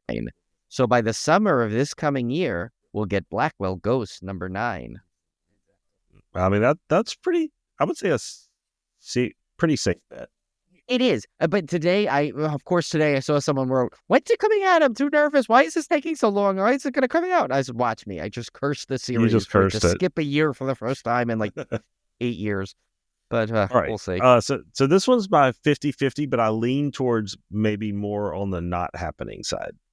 So I feel like it's more of a long shot than it is a gimme. But I'm going based off the trends of these Universal monster movies constantly getting announced. And my quatrain was, with Universal monsters back in vogue, the creature from the Black Lagoon will find his home in Hollywood. His film will greenlight very soon. So I think there's a creature from the Black Lagoon. I know there's been rumors Guillermo del Toro was going to do one, and he ended up doing Shape of Water. And then there's been all these like threatened things about it. There's never been anything certain. But I'm going to go out on a little bit of a limb and say we're going to get a creature announcement this year. Hey, you know what? I am hoping for this so much, but the thing is, I feel like this out of the 4, actually 5, I guess, if you want to include Invisible Man. I think the Universal monster, this may be the trickiest one because I feel like, it's like those water movies, like to find a creature, like I feel like that one like has such a timely place back when it came out. Like fit really well. Like I think now people would be like, okay, so we just don't go in that lagoon and we're done. Do you know what I would make? So listen to this. Wouldn't this be a cool idea if I was a filmmaker? I would want to do, okay, so we had Frogman, which is a cool found footage with a cryptid. What if you took kind of that concept, but you mixed it with Cannibal Holocaust and you did like this found footage like thing where they go out into the Amazon, but they're also like cannibals and creature from the Black Lagoon at the same time kind of thing. Like what I'm talking about is like the grittiness of Cannibal Holocaust, but with found footage and creature from the Black Lagoon. Oh, I like it. That would be really I like cool. it. You know, another thing that just, I don't know why you made me think of this, but it'd be kind of cool that, you know how they're trying that whole dark universe thing they were trying for a while, the Universal redo. How cool would it be to like, maybe like at the end of like the Wolfman movie, like, I don't know how this ends, but imagine he gets like he dies by getting thrown into the water. And then the last sequence is this gill hand going, and he pulls him down to tease it. That'd be great. Cool. That'd be great. That's a me and Tim's fantasy world. Yeah. But so this is the one that I think is my hard to find one, just because I think of rights issues, but I threw it out there anyway. And it's funny, after I did this, someone did kind of say like, "Oh, I guarantee this is going to happen." And it was literally the night after I posted this, but I still don't think it's going to happen. I just wanted to throw it out there, kind of into the universe one. That is, while rumors have always been swirling, and hopefully now art will taunt, the Killer Clown's massive success will lead to a Halloween haunt. And now when I mean that, I'm going to be not just he doesn't appear in some kind of cheap haunt, or some like local haunt where they just have some guy dressed up as other guy. I'm talking about Six Flags, Universal, Howl's, one of those major haunts that have a fully Terrifier themed house. That would be very cool. So that's where I'd go with that. This next one I made intentionally as vague as humanly possible. I know, I'm looking at it, I'm like, I don't even know what this means. In the hopes, well, this is like a real Nostradamus quatrain. It's so vague that you could fit anything into it. You may have to explain this one. All right, so I see as Earth aligns with Mars, a vision of a mystic sort, a conjoining of two horror stars on a project of great import. So should I tell you what I think it might mean? Yeah, your interpretation is what it means. Okay, so my interpretation would be, now I could be wrong, is I think that 2 iconic horror people in the world of horror will basically star in a import of some horror film from another country that's been extremely well known, that would like audition or something, and they make a U.S. version. It stars like Jenna Ortega and like Barbara Crampton or something like that. That's kind of where I think it is, but you can tell me if I'm correct. So not with like the foreign country anything, but and I'm thinking in my mind, iconic. First of all, iconic has to mean like iconic, like Stephen King, John Carpenter. Oh, I see. Okay. Iconic level. I'm thinking of 2 big horror. When I say stars, not necessarily an actor. It could be a director, or a James Wan or somebody like that. So somebody that's like well known in the horror community. Oh, okay. I'm seeing 2 of them join forces to collaborate on some project together, like a big important project. I don't know. So we'll see. Like It'd be like Okay. it'd be something like if John Carpenter and Del Toro got together to do some like I see. Yeah, grand yeah. series or something. Oh, That that'd kind be of thing. cool. Yeah, I could see Yeah, that. Yeah, that's cool. Okay. yeah. But it's That's big, actually so not we'll that see. far off as you think, though. I think that Well, that maybe could happen. we'll see. So my final one is, and this one's probably my gimme, I think, because granted, I'm not that I that inspired this, but I know like, with when the series got canceled, this kind of like people know it's not over kind of thing. But I don't. But remember, my prediction is for this year specifically on this one. So, and that is, while the Chucky show gave us 3 seasons, the cancellation surely still burns. But have faith in Don Mancini, as he'll make sure his doll will return. So, just to explain the spirit is, I think this year will be like, I think Chucky's definitely not done. Don Mancini is too much in love with his character that he created, and so is the world in horror, that it will ever. I mean, look, every year he's at Universal. They have some form of him, so he's not going away. In fact, somehow I feel like his popularity now is more at a height than it was when he originally came back, and back with the They original had Child's Play. case in point. I was in Walmart the other day. They had Chucky and Tiffany Valentine bouquets. See what I mean? It's like he's everywhere.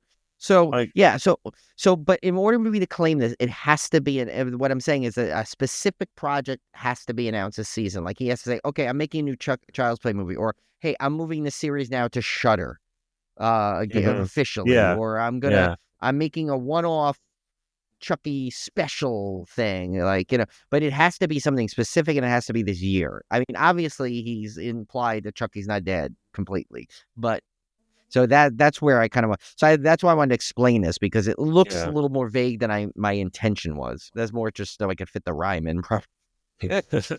So my last one here is the king upon his dark tower and his prince with a golden grail will come together as a team to reimagine a classic tale. So I know this one. Yeah, I know the one on this one. I'm referring to Stephen King, and his prince is Joe Hill, his son. I'm expecting this prediction is that Stephen King and Joe Hill will collaborate to come up with a new adaptation of a classic tale. Now, in my mind, when I was forming this, I was thinking of him redoing one of Stephen King's properties, which to me, I would love it to be Maximum Overdrive. Like, I would love Stephen King and Joe Hill to get together and redo Maximum Overdrive. That's what I'm hoping for. Especially now, it's already happening with these Waymo drivers that are circling and leave. I mean, and Joe Hill, right and I confess, I mean, a little of this came from Joe Hill himself, because he has mentioned talking about Maximum Overdrive and how he would redo it, kind of like very very vague way. That's okay. He didn't say I'm doing it this year, and then you just did it. So yeah, he's talked about it, and I've never gotten any inkling that he was ever very even serious about it. But how cool would that be? I would absolutely love that. And you know what it is? Maximum Overdrive was so good. It was like, if it came out now, it like literally would make the original and the remake at the perfect times, because back in the 80s, when everything was like aliens coming down and controlling this and a comet is coming and all of that crazy stuff was perfect. And now, if it came now, when these things are actually happening you can just tweak it a little bit with AI, and the cars can be good. I mean, vehicles are already controlled by nobody. And I'll tell you, as much as I love Maximum Overdrive, if there's any movie that's ripe for a remake, because I mean, I love Maximum Overdrive, but it's considered a terrible movie. Like, most people don't consider it a good movie. So it's one of those that you could remake it and not piss people off because they remade it, because there's not a lot of people that love Maximum Overdrive in the way that I do. Me and Kevin are probably the only one. Yeah, so so I think that's a great one to remake. Then you could do something fresh with it. You could modernize it.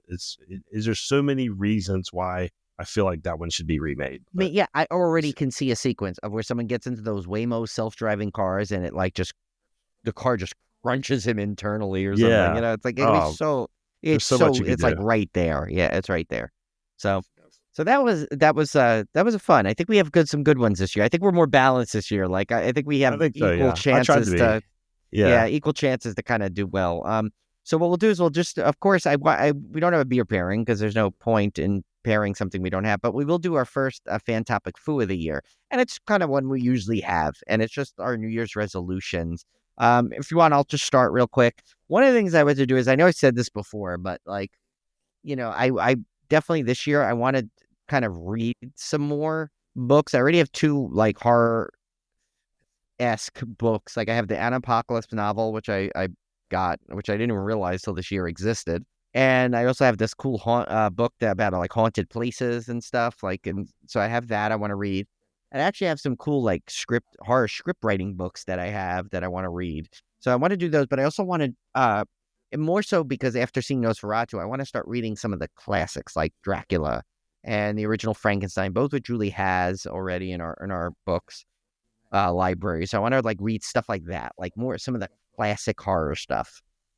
Yeah, it's funny you said that because recently, and this is only because they just happen to be sales on Amazon. I picked up Rosemary's Baby, the original novel, Son of Rosemary, which I didn't even know existed. That's a sequel. Yeah. And then I also picked up Whatever Happened to Baby Jane. I didn't realize that wasn't originally a novel. I didn't either. Yeah. So I picked up 3 classics right there that I'm looking forward to checking out because I do read a lot, as you know. I think I finished about 65 books last year. Oh my God. I don't know how you did that, Tim. How did you like breathe? You watched 366 plus horror movies. You read 66 books. You did something else you posted to us. I forgot. That was like impressive. I don't know what. Yeah, well, the reading, I always read at night, and then I also have audiobooks. So a lot of times, I mean, you can get through a lot of books and audiobooks if you're That's true. I did. Yeah, I got through like 3 in about 2 weeks' time over the summer last year. So a lot of 2 years ago. So yeah, a lot of those are audiobooks. Not a lot of horror. I didn't read a lot of horror. Most of mine was fantasy because that's kind of my preferred genre. But yeah, I got through a lot of stuff. So I'll continue to read. I am actually wanting to read more horror this year because I actually own more horror books in ebook form than any other genre. So I probably need to get cracking on those. So as far as my personal 2025 New Year's resolutions, basically I'm just trying to be super positive this year. With everything going on, I can't deal with the negativity and stuff. So I've been trying to challenging. It's challenging. So I've been trying to just focus on being like, if I can't control what other people do and think, I can at least control what I do and think. So I'm going to try to be the best role model, positive person I can be this year in spite of everything. So that's kind of mine. Not specifically horror related, just general. I think I have to do that for my own sanity. Like I have to focus on my own personal what I project into the world kind of thing. So that's what I'm going to do. Is if you can help me do it because I'm the most, I get super negative but yeah, 2025 is not starting off great for that, but no, but we're going to be focused really on the podcast again. I think that's going to keep us motivated. So we're going to definitely, and hopefully we'll get to see each other this year because we talked about you coming out to the haunts or possibly a lot of travel. Yeah, there's a lot of travel resolutions on the book this year. So definitely hoping to get out there and travel. So we'll see. The other fan topic food question, I think we kind of a little bit answered when we went through the movie preview, was what is your most anticipated movie this year? Oh, many now. I think there's more now than I had. I don't know. I'm still going back to The Monkey. Like I'm really looking forward to that one for some reason. I think that and Wolfman right now, if I had to pick 2 specifically, and those are coming out soon, so that's good. We won't have to wait a whole long time. But you know what we haven't done that we need to rectify at some point, Tim? You and I have never seen, let alone a horror movie, but any movie in the theater together. That's true. Yeah. I think whenever we do get together, I think we need to, even though it seems a weird thing to do, I think we need to like pick a movie, just go see it in the theater. Yes, let's do that.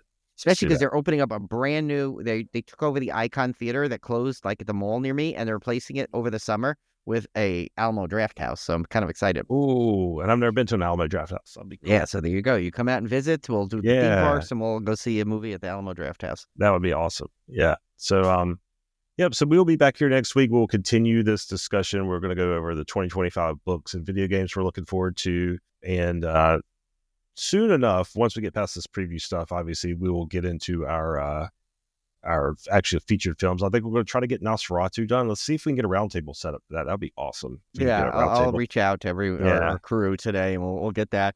And then we'll do we're trying to do a David Lynch one. We have we already have like 3 guests are guaranteed to come on in the next couple of weeks. We're going to get that set up, and then so hopefully we have a lot of good content for you this year. So I didn't even think about we didn't even plan. We don't have a tentative summer's vacation thing yet. We need to work on that. If you guys have ideas for summer's vacation, definitely send them in to our civilgorepodcast@gmail.com. You can always hit us up with show suggestions or what do you think of the changes, any of that kind of stuff. We'd love to hear from you. Definitely summer's vacations, or if you just have movies like, hey, you guys have never covered Seven or you've never covered this, like just tell us, because a lot of times we just don't even think about it. So or honestly we thought we did on it. We can't even remember now. So we're old. You got to remember, Tim and I are old. We're old. We're getting old.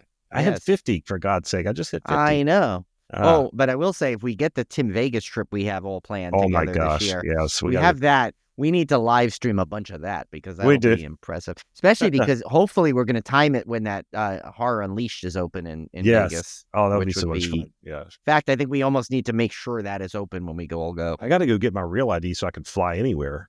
God. Oh, you don't have that? Yeah, no, I have that. I need my new passport, though. My passport is expired. Oh, yeah. And I definitely want to fix that because if we're going to Germany this summer, we have a tentative plan. Yeah, I will need that. Not that I necessarily want to come back to this country, but we'll see. All right, guys. We'll see you back here soon. See y'all.